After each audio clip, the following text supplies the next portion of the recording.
A 22-stone man claims he was forced to sit on the floor of a theatre throughout a film because he couldn't fit into the seats. Andrew Cope says staff laughed at him when he complained.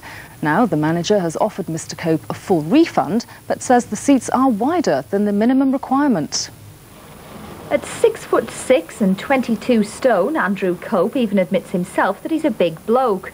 But his weight isn't too much above normal for his height, and it certainly never caused him any problems. That is, until he took his family to the Customs House Cinema in South Shields for a night out. When Andrew tried to get into the seat, he was horrified to find he couldn't fit. I tried to complain to sort of the auditorium manageress, who said there was very little she could do, and that it was my fault for being too big, not her fault for the chairs being too small. How did you feel about it? Not very good, considering that took place in front of the auditorium. It wasn't even a conversation that was held in private.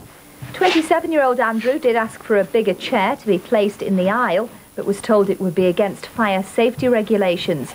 So he says he spent 90 minutes sitting on the floor. Certainly we do try to make the building accessible to everyone, and we may have to look at these seats.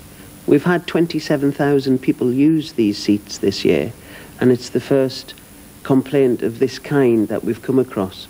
But I do take it seriously. He's very important to us because he is a customer. I've never been put in this situation before. Like I say, there is a matter of an opinion on what was actually said between me and Mr. Cope. At the end of the day, it's, you know, one story and another story. Mr. Spencer is now planning to refund Andrew's money and hopes it'll go some way towards making up for his experience. Siobhan Casey, North East Tonight, South Shields.